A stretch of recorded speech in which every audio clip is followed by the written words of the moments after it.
यह वह क्षण है जहां श्री कृष्ण अर्जुन को केवल युद्ध की नहीं बल्कि जीवन की सबसे गहरी शिक्षा देना प्रारंभ करते हैं। अब तक आत्मा की अमरता और मृत्यु की व्यर्थता पर बात हो चुकी है। अब भगवान एक नई दिशा में ले जाते हैं, बुद्धि योग की ओर। अब तक श्री कृष्ण ने सांख्य दर्शन के माध्यम से आत्मा की अमरता का रहस्य उजागर किया। उन्होंने अर्जुन को यह दिखाया कि शरीर नाशवान है और आत्मा न मरती है न कभी जन्म लेती है। लेकिन अब एक मोड़ आता है। ज्ञान से बढ़कर अब बात होगी कर्म और बुद्धि की। बुद्धि योग यह वह मार्ग है जहां मनुष्य बुद्धि से कर्म करता है, फल की अपेक्षा छोड़कर कर्तव्य भाव से, और वही उसे बंधन से मुक्ति की ओर ले जाता है।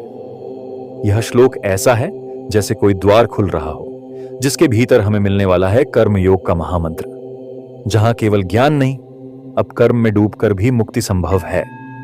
ऐशा ते भिहिता सांख्य बुद्धिर्योगे त्विमाम शृणु बुद्ध्या युक्तो यया पार्थ कर्म बंधम प्रहास्यसि। श्री कृष्ण कहते हैं, हे अर्जुन, जो अभी तक मैंने कहा वह ज्ञान की भूमि थी, अब उससे आगे चलो, अब कर्म की भूमि में प्रवेश करो। लेकिन ऐसी बुद्धि से कर्म करना जो फल की चिंता से मुक्त हो, और यही है बुद्धि योग। हम सभी जीवन में कर्म तो करते हैं लेकिन उनमें उलझ जाते हैं, फल की चिंता में, परिणाम की अपेक्षा में। श्री कृष्ण यहां यही कह रहे हैं, अगर तुम बुद्धि योग से कर्म करोगे तो तुम बंधन में नहीं फंसोगे बल्कि मुक्त हो जाओगे। नेहाभिक्रमणाशो अस्ति प्रत्यवायो न विद्यते स्वल्पम्प्यस्य धर्मस्य त्रायते महतो भयात्। जौनचार्य आर्य यहां श्री कृष्ण अर्जुन के और हमारे जैसे अनेक जीवन से भयभीत जीवों को सांत्वना दे रहे हैं। वो कहते हैं, अर्जुन, यह जो बुद्धि योग है इसमें कोई भी प्रयास व्यर्थ नहीं जाता। अगर तुम एक कदम भी इस मार्ग पर चल पड़े तो तुमने जीवन के सबसे बड़े भय, मोह, बंधन और पुनर्जन्म से बचने की दिशा में एक अमूल्य कदम रख दिया। नेहाभिक्रमणाशो अस्ति, यहां कोई भी आरंभ, कोई भी प्रयास नष्ट नहीं होता। प्रत्यवायो न विद्यते, और यहां किसी भी गलती या विफलता का कोई दुष्परिणाम नहीं होता। स्वल्पम्प्यस्य धर्मस्य, अगर तुम इस बुद्धि योग का थोड़ा भी अनुसरण करते हो तो यह तुम्हें बचा लेता है महतो भयात, उस गहनतम भय से जो जीवन को बार बार जन्म मृत्यु के चक्र में फंसाता है। हम जीवन में बहुत कुछ करते हैं, पढ़ाई, नौकरी, परिवार, धन कमाना, लेकिन मन में हमेशा एक डर बना रहता है, क्या होगा अगर मैं असफल हुआ। श्री कृष्ण यहां कहते हैं, अगर तुम बुद्धि योग से कर्म करते हो तो वहां असफलता नाम की कोई चीज ही नहीं होती।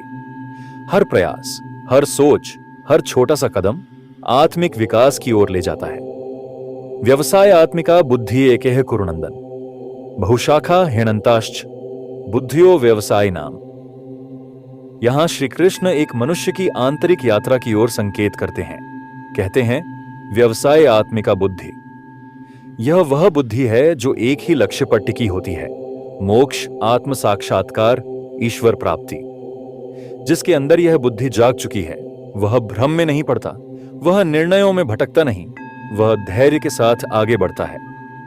लेकिन इसके विपरीत, बहुशाखा ह्यनंताश्च बुद्धयो व्यवसाय नाम, जिसकी बुद्धि स्थिर नहीं है वह मनुष्य जीवन में हजारों इच्छाओं, योजनाओं और उलझनों में भटकता रहता है।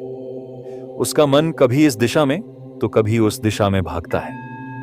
वह एकाग्र नहीं हो पाता और यही उसकी आध्यात्मिक असफलता का कारण बनता है।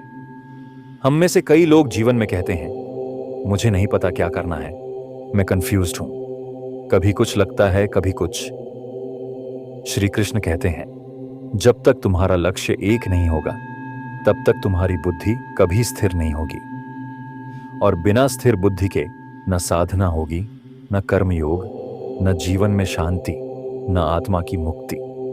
यामिमा पुष्पिता वाचम प्रवदन्त्य विपश्चितः वेदवादरतः पार्थ नान्यदस्तीति वादिनः 242 कामात्मानः स्वर्गपरा जन्म कर्म फल प्रदाम क्रिया विशेष बहुलाम भोगैश्वर्य गतिम प्रति 243 भोगैश्वर्य प्रसक्तानाम तयापहृत चेतसाम व्यवसायात्मिका बुद्धि समाधो न विधीयते।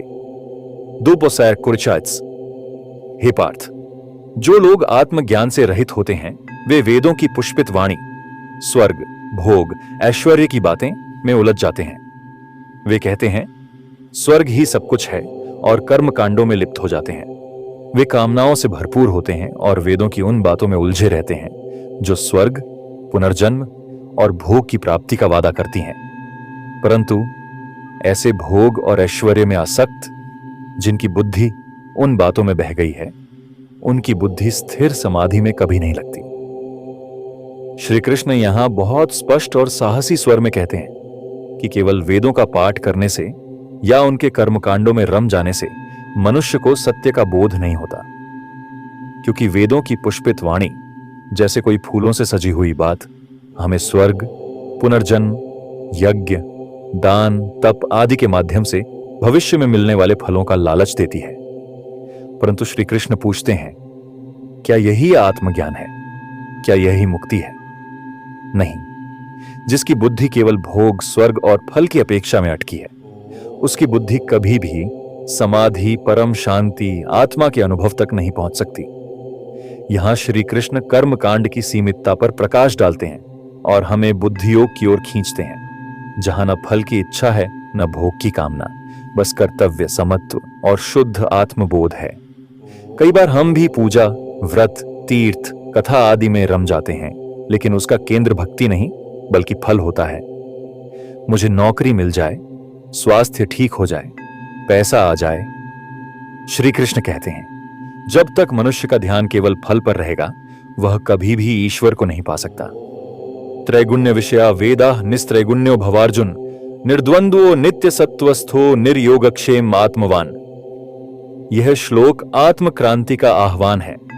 श्री कृष्ण कहते हैं त्रैगुण्य विषया वेदा, वेद जिन विषयों से जुड़े हैं वे सभी सत्व, रज और तम, इन 3 गुणों के दायरे में हैं। स्वर्ग, यज्ञ, भोग, तप, पुनर्जन्म, ये सब माया के खेल हैं। निस्त्रय गुणियो भव, इसलिए हे अर्जुन, तू इन 3 गुणों से ऊपर उठ, क्योंकि मोक्ष तभी संभव है जब तू इन गुणों से पार चला जाए। निर्द्वंद्व, सुख दुख, लाभ हानि, जय पराजय जैसे द्वंद्वों से मुक्त हो जा। नित्य सत्वस्थ, हमेशा शुद्ध सत्व, शांति, पवित्रता, संतुलन में स्थित रह। निर्योग क्षेम, योग जो नहीं है उसे पाने की चिंता, क्षेम जो है उसे बचाए रखने की चिंता, इन दोनों से भी मुक्त हो जा। आत्मवान, और अपने आत्मा में स्थित हो जा। यही है सच्चा योग, यही है मुक्ति का द्वार। हम हर समय इन 3 गुणों में उलझे रहते हैं, सत्व में अच्छा बनने की, रज में कुछ पाने की और तम में सुस्त पड़े रहने की प्रवृत्ति। हम हर बात में द्वंद्वों से जूझते हैं, क्या यह ठीक है या वो, मुझे क्या मिलेगा, अगर खो गया तो। पर श्री कृष्ण कहते हैं तू आत्मवान बन जा। जिसे आत्मा मिल गई उसे कुछ और पाने की कोई जरूरत नहीं। यावानर्थ उदपाने सर्वतः संप्लुतोदके, तावान सर्वेषु वेदेषु ब्राह्मणस्य विजानतः। श्री कल्पना कीजिए, आप एक प्यासी आत्मा हैं। अब तक आप वेदों के कुएं से थोड़ा थोड़ा पानी पी रहे थे, कर्मकांड, पूजा, यज्ञ, व्रत। पर अब श्री कृष्ण कहते हैं जब आत्मज्ञान का महासागर सामने है, तो क्या आपको उस छोटे से कुएं की जरूरत रहेगी? जिसने आत्मा को जान लिया, जिसने स्वयं को ईश्वर से एक समझ लिया, उसे फिर स्वर्ग की लालसा नहीं होती, फल की चिंता नहीं होती। वह कर्म कांडों की सीमा से पार चला जाता है। यह श्लोक यह नहीं कहता कि वेदों का महत्व नहीं है, बल्कि यह कहता है कि वेद मार्ग हैं, परंतु मंजिल आत्मा है। और जिसने मंजिल पाली, उसके लिए मार्ग की निर्भरता समाप्त हो जाती है। हम जीवन भर नियम, कर्म, परंपराओं में लगे रहते हैं, लेकिन जब भीतर ईश्वर का अनुभव हो जाता है, तो फिर कोई नियम, कोई रस्म हमारी मुक्ति की शर्त नहीं रह जाती। ज्ञान ही मुक्ति है, और यह ज्ञान तब आता है जब हम अंदर की ओर देखते हैं। कर्मण्यवाधिकारस्ते मां फलेषु कदाचन मां कर्मफल हेतुर्भुर्मा ते संगोस्त्व कर्मणि। यह श्लोक सिर्फ एक उपदेश नहीं, यह पूरे जीवन को बदल देने वाला ज्ञान है। कर्मण्यवाधिकारस्ते, हे अर्जुन, तेरा अधिकार केवल कर्म करने में है। तू किस भावना से काम कर रहा है, बस वही तुझ पर निर्भर है। मां फलेषु कदाचन, लेकिन उस कर्म का फल क्या होगा, वह तेरे हाथ में नहीं है। वह तो ईश्वर की मर्जी, समय की चाल और सृष्टि की व्यवस्था पर निर्भर है। मां कर्म फल हेतुर्भू, मत सोच फल मिलेगा तभी काम करूंगा। अगर तू फल के लिए काम करेगा तो हर बार उम्मीद और डर में जिएगा, तब कर्म स्वार्थ बन जाएगा। माते संगोस्त्व कर्मणि, और फिर जब फल की उम्मीद टूटेगी तो तू कर्म करने से ही पीछे हट जाएगा। श्री कृष्ण कहते हैं ऐसा मत कर, कर्म से भागना भी मोह है। हम सब जिंदगी में लगातार कुछ ना कुछ करते हैं, पढ़ाई, नौकरी, संबंध, सेवा, साधना, पर हर बार सवाल होता है मुझे क्या मिलेगा। यह श्लोक कहता है अगर तू बिना फल की चिंता किए सिर्फ सही भावना से कर्म करेगा तो वही कर्म तुझे मुक्ति देगा। अगर फल अच्छा मिल गया, अहंकार मत कर। अगर फल नहीं मिला, दुखी मत हो। तू सिर्फ कर्तव्य निभा और बाकी ईश्वर पर छोड़ दे। योगस्था कुरु कर्माणि संगम त्यक्त्वा धनंजय, सिद्ध्य सिद्ध्यो समो भूत्वा समत्वम योग उच्यते। अब श्री कृष्ण केवल कर्म की बात नहीं कर रहे, अब वे कह रहे हैं योगस्थ कुरु कर्माणि, तू योग में स्थित होकर कर्म कर। योगस्थ कौन है? जो अंदर से शांत है, जिसका मन ईश्वर में टिका है, जो ना फल की चिंता करता है और ना ही कर्म से भागता है। संगम त्यक्त्वा, सारी आसक्ति, सारे मोह, अपनी इच्छाओं को छोड़कर कर्म कर। सिद्ध्य सिद्ध्यो समो भूत्वा, फिर चाहे सफलता मिले या असफलता, प्रशंसा मिले या आलोचना, तू समान रह, क्योंकि समत्वम योग उच्यते, यही संभाव ही सच्चा योग है। यह योग सिर्फ बैठने, ध्यान करने या तप करने का नाम नहीं, बल्कि यह है जीवन को बिना डगमगाए स्थिर चित्त से जीने की कला। हम जीवन में अक्सर परिस्थितियों के अनुसार बदलते हैं। जब कुछ अच्छा होता है तो खुशी में बह जाते हैं, जब कुछ बुरा होता है तो टूट जाते हैं। श्री कृष्ण कहते हैं यह मन की गुलामी है, और जब मन गुलाम है तब आत्मा कभी प्रकट नहीं हो सकती। पर जब तुम सफलता और असफलता दोनों को एक समान देखते हो तो तुम्हारा मन मुक्त हो जाता है, और वहीं से आरंभ होता है सच्चा योग। दूरेण ह्यवरम कर्म बुद्धियोगा धनंजय, बुद्धो शरण मनविच कृपणा फल हेतवा। यहां श्री कृष्ण दो प्रकार के कर्मों के बीच तुलना करते हैं।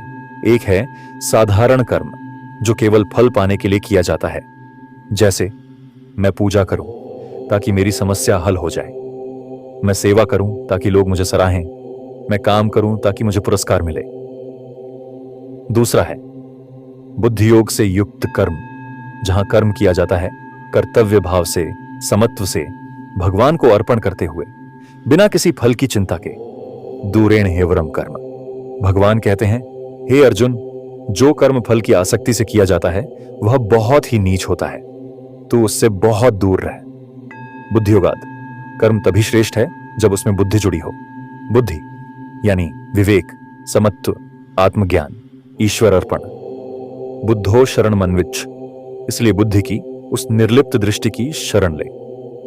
कृपणा फल हेत्वा, जो लोग सिर्फ फल के कारण कर्म करते हैं वे वास्तव में कृपण, मूर्ख, दीन, क्षुद्र मन वाले हैं। वे अपने आप को, अपनी आत्मा को बहुत सस्ते में बेच देते हैं। हम में से अधिकतर लोग कर्म करते हैं लेकिन अंदर से डरे हुए रहते हैं। अगर फल नहीं मिला तो, अगर परिणाम उल्टा हुआ तो, यह डर ही हमारी नीचता है। श्री कृष्ण कहते हैं ऐसे डर में जीना आत्मा के गौरव को भूल जाना है। जो बुद्धि योग से कर्म करता है वह मुक्त है, शांत है, पूर्ण है, और वही योगी है, ज्ञानी है, वीर है। बुद्धि युक्तो जहाति ह उभे सुकृत दुष्कृते, तस्माद्योगाय युज्यस्व योगः कर्मसु कौशलम। यहां श्री कृष्ण गहराई से एक आंतरिक सत्य को उजागर करते हैं। सिर्फ पापों का त्याग ही मुक्ति नहीं है, बल्कि सुकर्मों की भी आसक्ति से मुक्त होना आवश्यक है। बुद्धि युक्तः जहाति ह उभे, जो व्यक्ति बुद्धि के साथ यानी समत्व और ज्ञान के साथ कर्म करता है वह इस लोक में ही पुण्य और पाप दोनों को त्याग देता है। क्यों? क्योंकि वह कर्म निष्काम भाव से करता है, न उसे पुण्य का गर्व होता है न पाप का डर। तस्माद् योगाय युज्यस्व, इसलिए हे अर्जुन, तू अपने आप को योग में लगाता चला जा। कौशलम, क्योंकि यही योग यानी फल से मुक्त होकर कर्तव्य भाव से किया गया कर्म सच्ची कुशलता है। यह वह कुशलता है जो सिर्फ तकनीक नहीं बल्कि आत्मिक स्थिरता, भावनात्मक संतुलन और समर्पण से आती है। हम जीवन में कुशल बनने के लिए क्या क्या नहीं करते, कोर्सेज, ट्रेनिंग, अनुभव। लेकिन जब मन फल की चिंता से भरा हो तो सारा ज्ञान भी व्यर्थ हो जाता है। श्री कृष्ण कहते हैं, बुद्धि योग ही कर्म की सच्ची कुशलता है। यह योग हमें कर्म में दक्ष बनाता है, क्योंकि हम तब न डगमगाते हैं, न उलझते हैं, न पछताते हैं। हम बस कर्म करते हैं, शांत चित्त से, समर्पित हृदय से। अब हम पहुंचते हैं उस दिव्य बिंदु पर जहां श्री कृष्ण बताते हैं कि बुद्धियोगी मनुष्य कर्म करता हुआ भी कैसे कर्मों से ऊपर उठ जाता है और अंततः प्राप्त करता है निर्मल मुक्ति, शाश्वत शांति, परम गति। कर्मजम बुद्धियुक्ता हि फलम त्यक्त्वा मनीषिणः जन्म बंध विनिर्मुक्ताः पदम गच्छन्ति नामयम्। अब तक हमने जाना कि कर्म करो, फल की चिंता मत करो, सफलता असफलता में सम रहो। समत्व ही योग है, योग ही कर्मों में कुशलता है। अब श्री कृष्ण अगला राज खोलते हैं, कर्मजम फलम त्यक्त्वा। जो बुद्धियोगी हैं वे अपने कर्मों के फल को त्याग देते हैं। न तो उन्हें पाने की लालसा होती है, न ही मिलने पर अहंकार। मणिषिणः, ये साधारण लोग नहीं, ये हैं ज्ञानी जन, जिनकी बुद्धि स्थिर है, जिनका चित्त निर्मल है। जन्म बंध विनिर्मुक्ता, इस त्याग और समत्व के कारण वे इस जन्म और कर्म के बंधन से मुक्त हो जाते हैं। पदम गच्छन्ति अनामयम, और फिर वे पहुंचते हैं उस परम पद में जहां कोई रोग नहीं, कोई दुख नहीं, कोई द्वंद्व नहीं, बस शुद्ध शांति और आत्मा का स्वरूप है। हम सब चाहते हैं शांति, स्थिरता, संतोष, मुक्ति, लेकिन हम उसे बाहर खोजते हैं, कर्म करके, फल पाने में, मान सम्मान में। श्री कृष्ण कहते हैं, जो लोग बुद्धि से युक्त होकर कर्म करते हैं और फल का त्याग करते हैं, वे यहीं इसी जीवन में मुक्त हो जाते हैं। ना उन्हें फिर जन्म की जरूरत रहती है, ना पुनः मृत्यु का भय। वे उस अनामय पद में स्थित हो जाते हैं जहां केवल ईश्वर की उपस्थिति है। यदा ते मोहक्लिलम बुद्धिर्व्यतितृष्यति तदा गंतासि निर्वेदम श्रोतव्यस्य श्रुतस्य च। श्री कृष्ण यहां के एक महान आत्मिक परिवर्तन की बात करते हैं। जब साधक बुद्धि योग का अभ्यास करता है तो उसकी बुद्धि धीरे धीरे परिपक्व होती है और अंत में वह मोहक्लिलम यानी मोह के कीचड़ को पार कर लेती है। यदा ते मोहकलिलम बुद्धि व्यतितृष्यति, जब तेरी बुद्धि उस माया के जाल, उस भ्रम और भावनात्मक अंधकार से बाहर आ जाएगी जिसमें तू जीवन भर फंसा रहा, तदा गंतासि निर्वेदम, तब तू उन बातों से उदासीन हो जाएगा जिन्हें लोग संसार में महत्वपूर्ण मानते हैं। श्रोतव्यस्य श्रुतस्य च, जो कुछ अभी तक सुना है, शास्त्र, वेद, उपदेश, परंपरा, कर्मकांड, और जो आगे सुनने योग्य कहा जाता है, उन सब की प्रासंगिकता क्षीण हो जाएगी। क्यों? क्योंकि अब तू स्वयं अनुभव कर चुका होगा। अब तू श्रवण नहीं, साक्षात्कार में प्रवेश कर चुका होगा। जब तक हमारी बुद्धि मोह में फंसी होती है, हम बार बार जानना चाहते हैं और अधिक पढ़ना और अधिक सुनना और अधिक करना चाहते हैं। लेकिन जब भीतर जागृति आती है, जब साक्षात्कार हो जाता है, तो फिर हमें किसी बात पर विश्वास करने की जरूरत नहीं रहती, क्योंकि अब हमने स्वयं देख लिया होता है। तब आता है वह क्षण जहां सारी बातें मौन हो जाती हैं और आत्मा स्वयं बोलने लगती है। अब हम उस परम स्थिति की ओर बढ़ते हैं जहां श्री कृष्ण अर्जुन को यह समझाते हैं कि जब साधक की बुद्धि स्थिर हो जाती है तो वह श्रुतियों के सारे भ्रम और उलझनों को पार कर समाधि में स्थित हो जाता है। यह श्लोक एक साधक के भीतर के मौन और बाहरी अशांत संसार के बीच की अंतिम रेखा को मिटा देता है। श्रुति विप्रतिपन्ना ते यदा स्थास्यति निश्चला समाधावचला बुद्धिस्तदा युग्मवाप्स्यसि।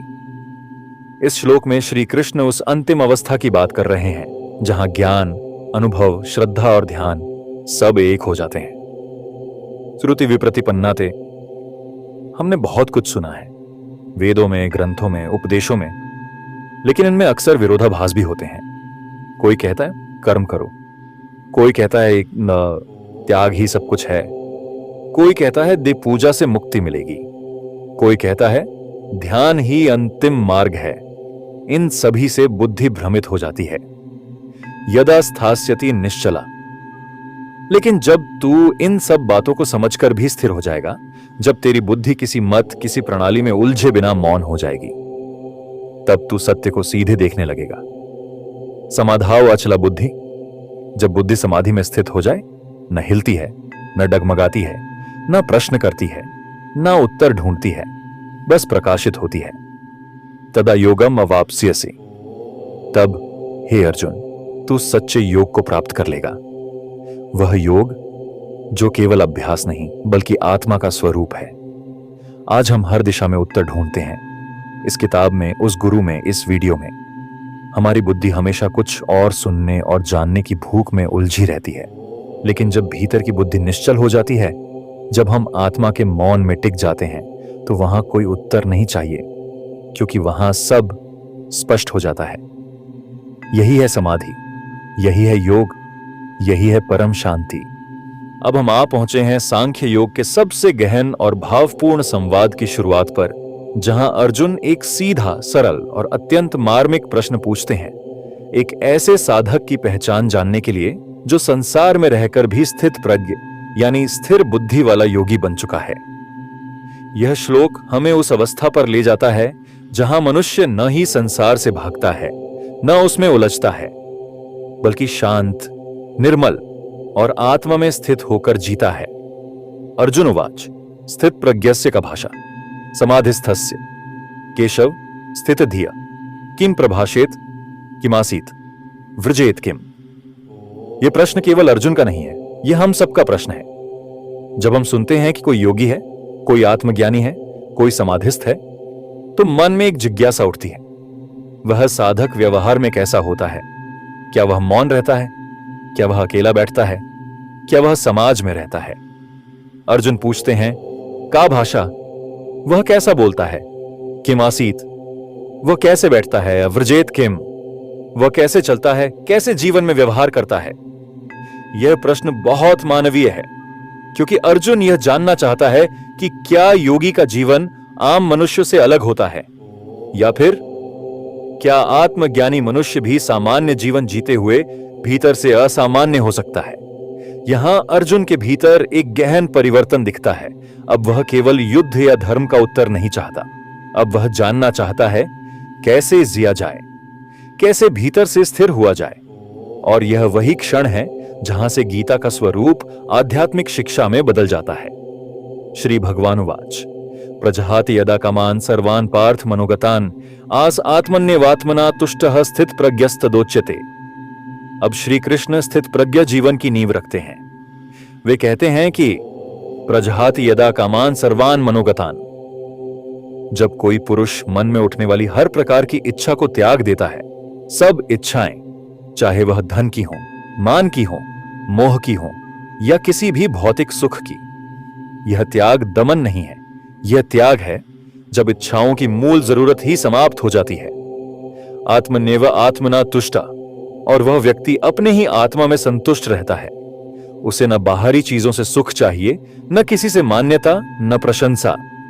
वह अपने भीतर के ईश्वर, अपने स्वरूप, अपने ज्ञान, अपने शांत स्वरूप में ही संतुष्ट है। स्थित प्रज्ञा तदा उच्यते। ऐसे व्यक्ति को ही स्थित प्रज्ञ यानी स्थित बुद्धि पुरुष कहा जाता है। आज हम सुख के लिए बाहर दौड़ते हैं, कभी संबंधों में, कभी वस्तुओं में, कभी उपलब्धियों में, पर हर बार थोड़ी देर बाद वही अतृप्ति लौट आती है। क्यों? क्योंकि कामनाएं अस्थायी हैं और आत्मा स्थायी शांति चाहती है। श्री कृष्ण कहते हैं, जब मनुष्य भीतर की यात्रा शुरू करता है तो वह इच्छाओं के जाल से ऊपर उठ जाता है, फिर वह भीतर की तृप्ति में जीता है और वहीं से जन्म होता है एक स्थित प्रज्ञ पुरुष का। अब हम उस दिव्य शांति की ओर बढ़ते हैं जिसे अर्जुन जानना चाहता है और जिसे श्री कृष्ण अब स्थिर बुद्धि के लक्षण के रूप में उजागर कर रहे हैं। यह श्लोक एक ऐसी स्थिति की झलक देता है जहां मनुष्य दुख में भी शांत रहता है और सुख में भी आसक्त नहीं होता, जहां भीतर एक स्थायित्व है जो किसी भी परिस्थिति से नहीं डिगता। दुखेष्वनुद्विग्न मना सुखेषु विगत स्प्रे वीतराग भय क्रोध स्थित धीर मुनिरुच्यते। अब भगवान श्री कृष्ण आंतरिक संतुलन का रहस्य बता रहे हैं, एक ऐसा संतुलन जो आत्मा से आता है, न कि परिस्थितियों से।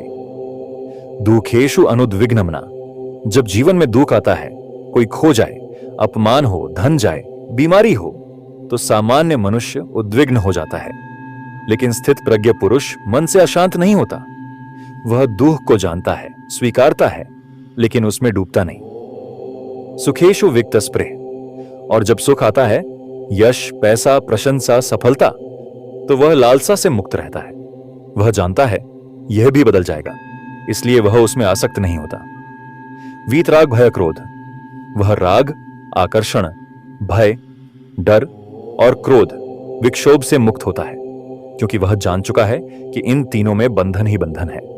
स्थितिय मुनिः उच्यते, ऐसा पुरुष जिसकी बुद्धि स्थिर है, जो मन से शांत है, जो आत्मा में स्थित है, उसे ही स्थित प्रज्ञ मुनि कहा जाता है।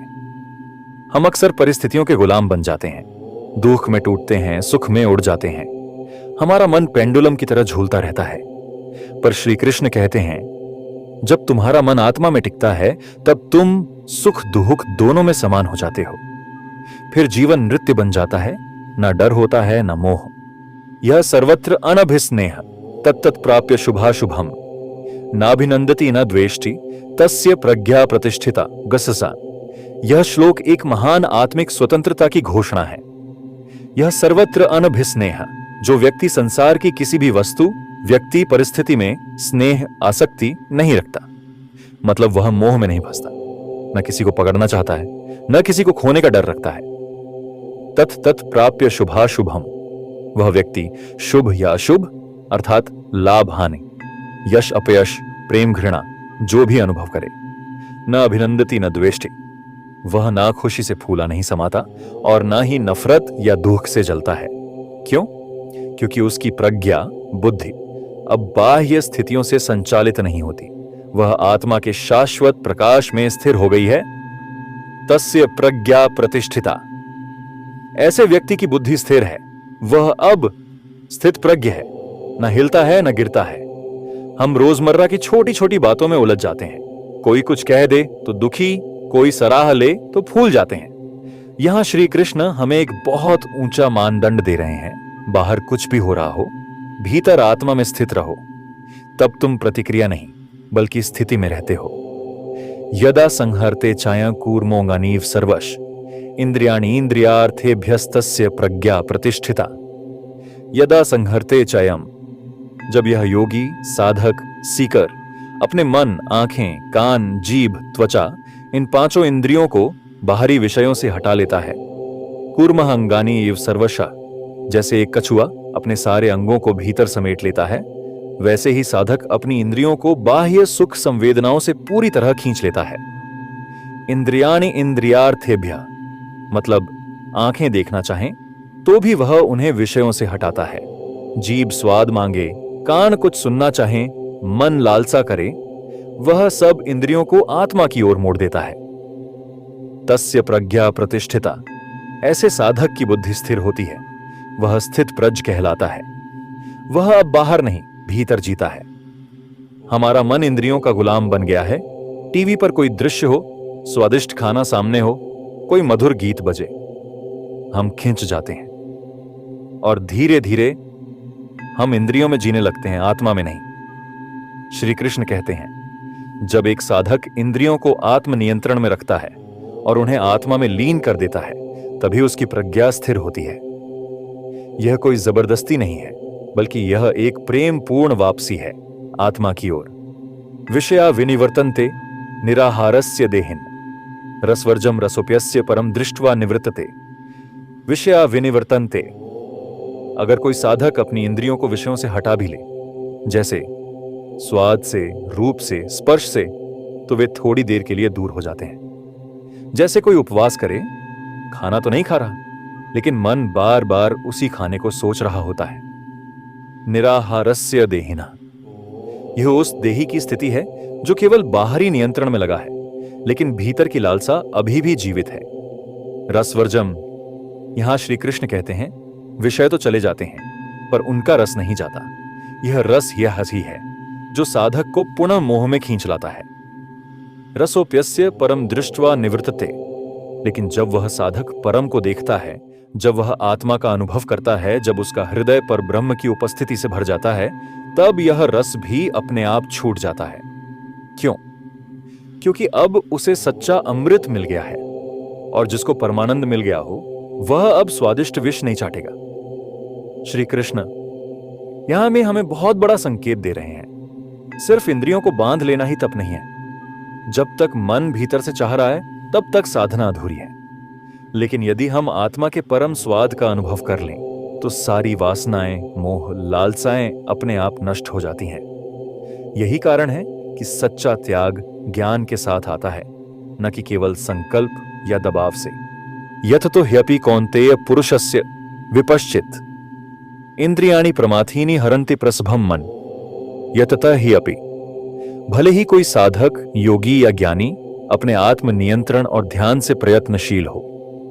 पुरुषस्य विपश्चितः, यहां विपश्चित शब्द बहुत महत्वपूर्ण है।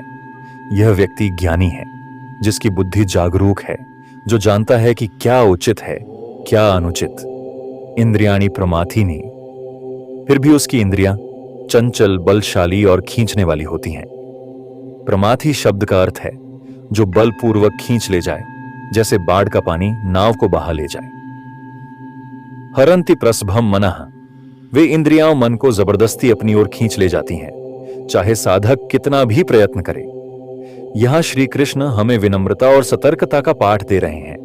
मत सोचो कि अब मैं जान गया हूं, मत मानो कि अब मैं गिर नहीं सकता, क्योंकि इंद्रियां धोखे से नहीं बलपूर्वक गिराती हैं, और वे तब भी गिरा सकती हैं जब बुद्धि जागरूक हो, अगर मन अभी भी पूरी तरह आत्मा में स्थित न हुआ हो। इसीलिए सच्चा योगी हमेशा सावधान रहता है, कभी अपने अभ्यास में ढील नहीं देता, कभी आत्ममुग्ध नहीं होता। यहां श्री कृष्ण हमें विनम्रता और सतर्कता का पाठ दे रहे हैं। मत सोचो कि अब मैं जान गया हूं, मत मानो कि अब मैं गिर नहीं सकता, क्योंकि इंद्रियां धोखे से नहीं बलपूर्वक गिराती हैं, और वे तब भी गिरा सकती हैं जब बुद्धि जागरूक हो, अगर मन अभी भी पूरी तरह आत्मा में स्थित न हुआ हो। इसीलिए सच्चा योगी हमेशा सावधान रहता है, कभी अपने अभ्यास में ढील नहीं देता, कभी आत्ममुग्ध नहीं होता। तानि सर्वाणि संयम्य युक्त आसीत मत्पर वशे ही यस्येन्द्रियाणि तस्य प्रज्ञा प्रतिष्ठिता। तानि सर्वाणि संयम्य, साधक को अपनी सभी इंद्रियों को, देखना, सुनना, बोलना, छूना, चखना, सबको संयमित करना होता है। संयम का अर्थ दमन नहीं, संयम का अर्थ है उन इंद्रियों को आत्मा के अधीन करना, जैसे कोई घोड़े को लगाम से नियंत्रित करे, प्रेम से, सशक्त होकर। युक्त आसीत मत पर, और वह साधक मेरे प्रति युक्त हो जाए, मुझ में स्थित हो जाए। यही इस श्लोक का हृदय है। केवल संयम पर्याप्त नहीं, भगवत भाव में लय जरूरी है। यानी जब साधक भगवान में प्रेम पूर्वक स्थिर हो जाता है, तब इंद्रियां अपने आप शांति पाती हैं। वशे ही यस्य इंद्रियाणि शो, जिस साधक की इंद्रियां उसके अधीन होती हैं, वो चमत्कार नहीं है, वो नित्य अभ्यास और प्रभु में समर्पण का फल है। तस्य प्रज्ञा प्रतिष्ठिता, ऐसे साधक की बुद्धि स्थिर होती है। वह अब स्थित प्रज्ञ है, जो संसार में रहते हुए भी भगवान की उपस्थिति में जीता है। हम सोचते हैं कि संयम कठिन है, लेकिन श्री कृष्ण कहते हैं, अगर तुम मुझ में लग जाओ, अगर तुम्हारा प्रेम, ध्यान और स्मरण मुझ में हो जाए, तो संयम स्वतः घटने लगता है। संयम का स्रोत भय नहीं है, संयम का स्रोत प्रेम है। जब इंद्रियां भगवान की स्मृति में डूब जाती हैं, तो वे बाहर की वस्तुओं में आकर्षण नहीं पाती। यही है सच्चा आत्मनियंत्रण। ध्यायतो विषयान पुंसः संगस्तेषु पजायते संगात संजायते कामः कामात् क्रोधो भिजायते। अब श्री कृष्ण एक एक कड़ी को उजागर करते हैं, जैसे किसी दुखद कहानी के अध्याय खुलते हैं। ध्यायतः विषयान पुंसः, जब मनुष्य बार बार किसी विषय के बारे में सोचता है, जैसे कोई वस्तु, कोई व्यक्ति, कोई सुख, तो वह उसके मन में गहराई से बसने लगता है। संगस्तेषु उपजायते, अब वह विषय उसके भीतर जुड़ाव, संघ पैदा करता है। वो सोचता है ये चीज मेरी होनी चाहिए। संघात संजायते कामा, उस जुड़ाव से कामना जन्म लेती है। अब वो चीज चाहिए ही चाहिए, वो जरूरत नहीं रही, अब वो लालसा बन गई है। कामात् क्रोधः अभिजायते, और जब वह लालसा पूरी नहीं होती, कोई बाधा आए, कोई छीन ले, कोई विरोध करे, तो तो मनुष्य क्रोधित हो जाता है। यही क्रोध उसे उसके विवेक से तोड़ देता है और यही है पतन की शुरुआत। श्री कृष्ण यहां मानव मन का पूरा मनोविज्ञान बता रहे हैं। हम सोचते हैं कि क्रोध अचानक आता है, लेकिन नहीं, वह एक लंबी अनदेखी प्रक्रिया का अंतिम चरण है। एक छोटी सी विचार लहर अगर समय रहते रोकी ना जाए तो वह भावना बनती है, फिर जुड़ाव, फिर लालसा, फिर क्रोध, फिर विनाश। इसीलिए साधक को सबसे पहले ध्यान पर जागरूक होना चाहिए। मैं क्या सोच रहा हूं, किस विषय पर बार बार ध्यान लग रहा है, क्या वह मुझे ऊपर ले जा रहा है या नीचे। क्रोधात् भवति सम्मोह, सम्मोहात् स्मृति विभ्रम, स्मृति भ्रंशात् बुद्धिनाशो, बुद्धिनाशात् प्रणश्यति, क्रोधात् भवति सम्मोह। जब कामना पूरी नहीं होती तो क्रोध जन्म लेता है और क्रोध मन को मोह से भर देता है। फिर इंसान यह भूल जाता है कि क्या सही है क्या गलत है। वह विवेकहीन निर्णय लेने लगता है। सम्मोहात् स्मृति विभ्रमा, अब मोह के कारण उसकी स्मृति भ्रमित हो जाती है। वो भूल जाता है कि उसका धर्म क्या था, उसका लक्ष्य क्या था, उसने क्या सीखा था, उसने क्या त्याग किया था। स्मृति भ्रंशात् बुद्धिनाशा, जब स्मृति टूटती है तो अगला नुकसान होता है बुद्धि का। अब न ज्ञान काम करता है, न तर्क, न विवेक। बुद्धिनाशात् प्रणश्यति, और जब बुद्धि नष्ट हो जाती है तो मनुष्य का पूर्ण पतन हो जाता है। वह केवल शरीर से नहीं, अपने आत्मिक स्वरूप से गिर जाता है। श्री कृष्ण हमें यह नहीं कह रहे कि क्रोध मत करो, वे कह रहे हैं क्रोध आने की शुरुआत को पहचानो। वह शुरुआत थी एक विचार, एक आकर्षण, एक कल्पना, एक इच्छा जिसे समय पर नहीं रोका गया। और इसीलिए साधक को चाहिए विवेक की सतत जागरूकता, क्योंकि एक क्षण की असावधानी मनुष्य को उसकी पूरी साधना से गिरा सकती है। राग द्वेष वियुक्तस्तु विषयानिंद्रियश्चरण, आत्मवश्यर्विधेय आत्मा प्रसाद मधिगच्छति। राग द्वेष वियुक्त संसार में रहते हुए जब कोई व्यक्ति न किसी वस्तु से आकर्षित होता है, न किसी से द्वेष करता है, वह मुक्त होकर जीता है। विषयान इंद्रिय चरण, वह विषयों में जी रहा है पर इंद्रियों के माध्यम से संयमित ढंग से, यानी वह खाता है, देखता है, सुनता है, लेकिन उनमें लिप्त नहीं होता। आत्मवश्य, उसकी इंद्रियां अब आत्मा के वश में है, न कि विषयों के। विधेय आत्मा, उसका मन शांत, आदेश में रहने वाला है, कोई भी भटकाव उसे खींच नहीं पाता। अधिगच्छति, और तब वह व्यक्ति प्रसाद को प्राप्त करता है। यह प्रसाद केवल भगवान का प्रसाद नहीं, बल्कि वह भीतर की निर्मलता, शांति और कृपा की स्थिति है, जहां मन निर्मल जल की तरह शांत हो जाता है। यह श्लोक बताता है कि संन्यास का अर्थ त्याग नहीं, बल्कि दृष्टिकोण का परिवर्तन है।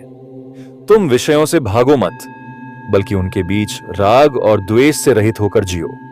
तुम इंद्रियों का दमन मत करो, बल्कि उन्हें आत्मा के अधीन करो।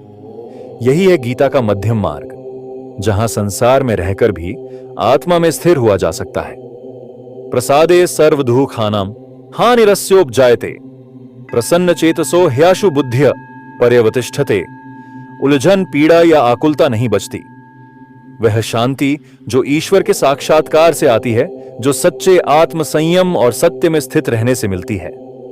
सर्वदुःखानां हानिः, जब यह प्रसाद जागता है तब मनुष्य के सभी मानसिक दुख, भ्रम और संताप समाप्त हो जाते हैं, क्योंकि अब वह बाहरी परिस्थितियों पर निर्भर नहीं, उसका सुख, उसकी शांति अब भीतर से उपजी है। प्रसन्न चेतसः, जिसका चेत, हृदय अब प्रसन्न है, वह व्यक्ति भीतर से मुलायम, खुला और जागरूक होता है। ह्याशु बुद्धि पर्यवतिष्ठते, और ऐसी स्थिति में उसकी बुद्धि जल्दी स्थिर हो जाती है। अब न भ्रम है, न मोह, न गलत निर्णय। अब जो बुद्धि कहती है वह आत्मा से प्रेरित होती है, न कि कामना से। हम जीवन में जो दुख भोगते हैं उनमें से अधिकतर का मूल कारण बाहरी नहीं, भीतरी होता है। राग, द्वेष, कामना, डर, मोह, ये सब भीतर की अशांति से जन्मे हैं। पर श्री कृष्ण कहते हैं अगर हम भीतर की प्रसन्नता को पालें तो यह अशांति अपने आप गिर जाती है, और वही प्रसाद, वही अंतर्मन की निर्मलता ही बनती है स्थिर बुद्धि की नींव। नास्ति बुद्धिरयुक्तस्य न चायुक्तस्य भावना, न चाभावयतः शांतिरशांतस्य कुतः सुखम। नास्ति बुद्धि अयुक्तस्य, जिस व्यक्ति का मन योग से जुड़ा नहीं, अर्थात जो श्री कृष्ण में स्थित नहीं, जो अपने भीतर की चेतना से अलग हुआ है, उसकी बुद्धि स्थिर नहीं हो सकती। न च युक्तस्य भावना, और जब बुद्धि स्थिर नहीं तो वह व्यक्ति ध्यान नहीं कर सकता, न भीतर एकाग्रता ला सकता है, न ईश्वर का साक्षात्कार कर सकता है। न च भाव्यतः शांति, जो ध्यान नहीं कर सकता वह शांति को कैसे जान पाएगा। उसका मन हर पल विचलित रहेगा, कभी भविष्य में, कभी अतीत में, कभी वासनाओं में, कभी भय में। अशांतस्य कुतः सुखम, और हे अर्जुन, जिसके भीतर शांति नहीं है वह सुख को कैसे जान सकता है। जिसका मन जल की तरह उथल पुथल कर रहा है वह परमानंद का अनुभव नहीं कर सकता। यह श्लोक हमें एक गहरा आंतरिक नक्शा देता है। योग से अलग, बुद्धि भ्रमित, ध्यान असंभव, शांति अनुपस्थित, सुख असंभव। पहले योग भगवान से जुड़ना, आत्मा से जुड़ना, मन को भीतर खींचना, फिर बुद्धि स्थिर होगी, फिर ध्यान गहरे चलेगा, फिर शांति उतरेगी, और तब सच्चा सुख जो स्थायी है प्रकट होगा। इंद्रियाणा ही चरताम यन्मनोनु विधीयते तदस्य हर्ति प्रज्ञा वायुर्नावमिवाम्भसि। इंद्रियाणो चरता, जब हमारी इंद्रियां आंख, कान, जीभ, त्वचा, नाक बिना संयम के विषयों में भटकती हैं, हर क्षण कुछ नया देखने, सुनने, पाने को दौड़ती हैं। यत मनः अनुविधीयते, और हमारा मन उन इंद्रियों के पीछे चलता है। जैसे कोई नौसिखिया घोड़े के पीछे दौड़ता हो तो वह मन धीरे धीरे इंद्रियों का गुलाम बन जाता है। तत् अस्य हर्ति प्रज्ञाम, और यह चंचलता, यह भटकाव धीरे धीरे साधक की बुद्धि को हर लेता है। वह निर्णय शक्ति खो बैठता है, उसे सत्य और असत्य में फर्क करना कठिन लगने लगता है। वायुः नावम इव अंभसी, जैसे तेज हवा पानी में नाव को किसी भी दिशा में उड़ा देती है, ठीक वैसे ही यह इंद्रिय और मन की चंचलता मनुष्य को आत्मा से दूर विषयों की उलझनों में बहा देती है। आज का मानव संसार में इतना डूब गया है कि उसकी इंद्रियां हर क्षण नई अनुभूतियों की भूखी हैं। मोबाइल स्क्रॉल करता है क्योंकि आंखें थकती नहीं, गीत बदलता है क्योंकि कान रुकते नहीं, स्वाद बदलता है क्योंकि जीभ ऊब जाती है। पर श्री कृष्ण कहते हैं, यदि तुमने इंद्रियों को न रोका तो वे तुम्हारे भीतर की प्रज्ञा, विवेक और आत्मा की पुकार को डुबो देंगी, और तब तुम बाहर बहुत कुछ जानोगे पर भीतर शून्य और खोखले हो जाओगे। तस्माद्यस्य महाबाहो निगृहीतानि सर्वश इंद्रियाणि इंद्रियार्थेभ्यस्तस्य प्रज्ञा प्रतिष्ठिता। तस्मात्, इसलिए श्री कृष्ण पिछले श्लोकों की पूरी चेतावनी का निष्कर्ष देते हैं। अब वे साधक को दिशा देते हैं। यस्य निगृहीतानि सर्वशः, जिस व्यक्ति की सभी इंद्रियां पूरी तरह संयम में हैं, मतलब न केवल कुछ इंद्रियां बल्कि हर इंद्रिय, देखना, सुनना, छूना, स्वाद लेना, सोचना, सब आत्मा के अधीन है। इंद्रियाणि इंद्रियार्थेभ्य, इंद्रियां विषयों की ओर खींचती हैं, पर साधक उन्हें स्वयं वश में रखता है। वह विषयों से भागता नहीं बल्कि उन्हें आत्मा की दृष्टि से देखता है। तस्य प्रज्ञा प्रतिष्ठिता, ऐसे साधक की बुद्धि स्थिर होती है। वह स्थित प्रज्ञ है, न राग में डूबता है, न द्वेष में जलता है। वह सत्य में, आत्मा में, प्रभु में स्थित होकर संसार में अपने कर्तव्य करता है। संयम कोई बाहरी चीज नहीं, यह भीतर से जागने का नाम है। इंद्रियां हमें गिराती नहीं, हमारी असावधानी उन्हें बल देती है। लेकिन जो साधक हर क्षण अपने मन पर दृष्टा बना रहता है, जो विषयों से मुक्त दृष्टि से जीवन देखता है, उसे संसार स्पर्श नहीं कर सकता। वही स्थित प्रज्ञ है, वही सच्चा योगी है। या निशा सर्वभूतानां तस्यां जागर्ति संयमी जामन यस्यां जागृति भूतानि सा निशा पश्यतो मुने। या निशा सर्वभूतानां, जो बात या अनुभूति सभी प्राणियों को अज्ञेय, अव्यक्त, रहस्यमय लगती है, जैसे आत्मा, परमात्मा, मौन, ध्यान, त्याग, वो सब उनके लिए रात के समान है जिसमें वे देख नहीं सकते। तस्यां जागृति संयमी, लेकिन संयमी स्थित प्रज्ञा योगी उसी अंधकार में पूर्ण रूप से जागृत होता है। उसे आत्मा की पुकार, परम तत्व की अनुभूति पूर्ण जागरूकता से सुनाई देती है। यस्यां जागृति भूतानि, और जो बातें सामान्य लोग सत्य मानते हैं, धन, रूप, भोग, इंद्रिय सुख, नाम, प्रसिद्धि, उन सब में वे लोग जागृत रहते हैं, उन्हीं के पीछे भागते हैं। सा निशा पश्यतो मुनि है, पर वह सब एक ज्ञानी योगी के लिए रात्रि है। वह उन्हें अंधकारमय, भ्रममय, असत्य जानता है। उसके लिए सत्य वह है जो इंद्रियों से परे है, जो शाश्वत है, जो परमात्मा से जुड़ा हुआ है। यह श्लोक आत्मदर्शन और जीवन की प्राथमिकताओं का दर्पण है। जो बात संसार को मूर्खता लगती है, जैसे मौन, ध्यान, त्याग, संतोष, वो योगी के लिए परम अमृत है। और जो बात संसार को सफलता लगती है, जैसे भोग, स्पर्धा, दिखावा, वो योगी के लिए माया की नींद है। अब हमें निर्णय करना है, क्या हम उन्हीं विषयों में जागे रहना चाहते हैं जिनमें अंतर्यामी योगी सो जाते हैं, या क्या हम उस सत्य में जागना चाहते हैं जिसे संसार देख नहीं सकता। आपूर्यमाणमचल प्रतिष्ठम समुद्रमाप प्रविशन्ति यद्वत् तद्वत् कामा यम प्रविशन्ति सर्वे स शांतिमाप्नोति न काम कामी। आपूर्यमाणम अचल प्रतिष्ठम, समुद्र की गहराई देखिए, उसमें हर दिन, हर पल हजारों नदियां जल लाकर गिरती हैं, फिर भी वह समुद्र न अपनी मर्यादा तोड़ता है, न उतावला होता है, न परेशान।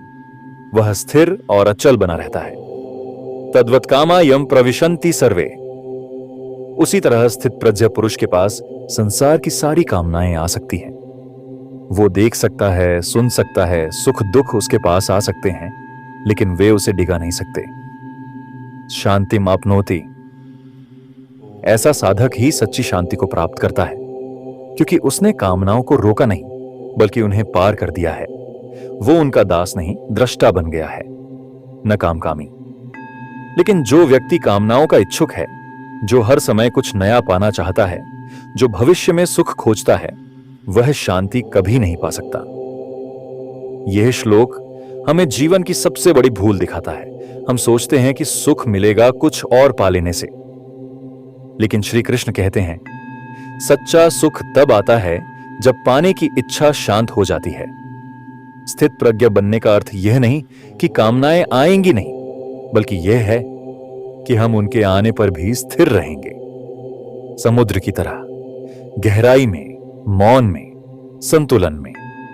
विहाय कामान्य सर्वान् पुमांश्चरति निःस्पृह निर्ममो निरहंकारः सशांतिमधिगच्छति। विहाय कामान सर्वान् स।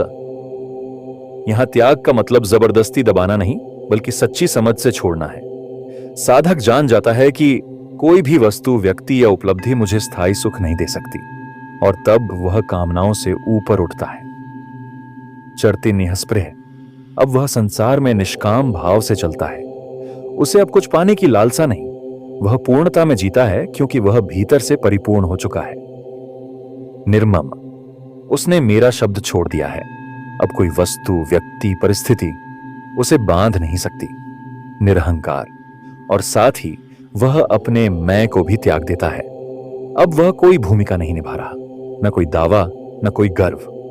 वह कर्तापन से मुक्त हो गया है, अब केवल प्रवाह में बह रहा है, ईश्वर के।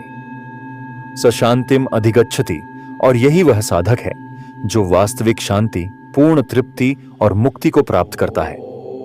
हम सोचते हैं कि केवल कामनाएं छोड़ना ही काफी है, पर श्री कृष्ण कहते हैं, कामना छोड़ने के साथ साथ हमें ममता और अहंकार भी छोड़ना होगा। यह मेरा है, छोड़ो। मैंने किया, छोड़ो। मुझे चाहिए, छोड़ो। फिर देखो भीतर कैसी दिव्य शांति उतरती है। अब श्री कृष्ण सांख्य योग के इस महान अध्याय का पूर्ण समापन करते हैं और हमें दिखाते हैं कि स्थित प्रज्ञता की अंतिम अवस्था क्या है और कैसे वह साधक जिसने यह स्थिति प्राप्त कर ली है, वह जीवन में चाहे कहीं भी हो, वह कभी विचलित नहीं होता और अंत में मोक्ष को प्राप्त करता है। ऐसा ब्राह्मी स्थिति पार्थ नैनम प्राप्य विमुह्यति स्थितवास्या मंत कालेपि ब्रह्म निर्वाण मृच्छति। ऐसा ब्राह्मी स्थिति, यह स्थिति जहां मन शांत है, कामनाएं शून्य है, अहंकार मिट चुका है और आत्मा ब्रह्म में स्थित हो गई है, उसे ही कहते हैं ब्राह्मी स्थिति। यह कोई साधारण अवस्था नहीं, यह है जीवन का परम शिखर, जहां आत्मा और परमात्मा एक हो जाते हैं। नैनम प्राप्य विमुह्यति, जो साधक इस स्थिति को वास्तव में प्राप्त कर लेता है, वह फिर कभी मोह, भ्रम या दुख में नहीं गिरता।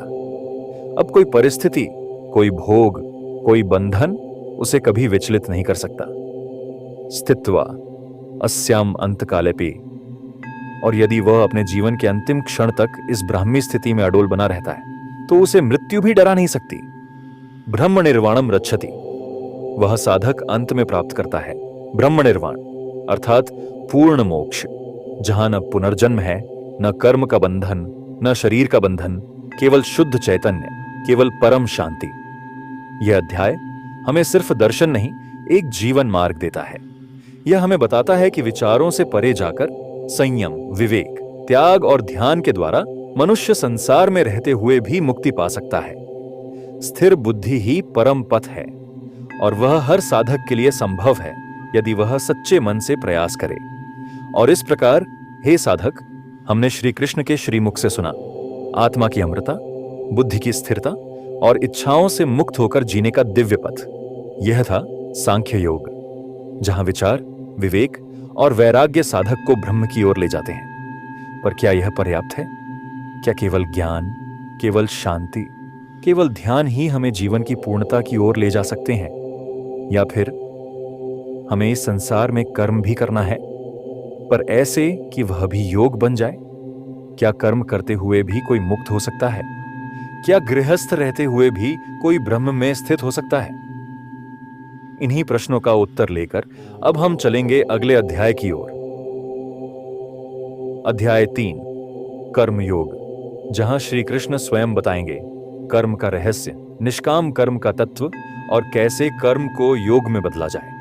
तो बने रहिए हमारे साथ श्रीमद् भगवद गीता की इस यात्रा में। फिर मिलेंगे अध्याय 3, कर्म योग में। हरि ओम तत्सत। जय श्री कृष्ण।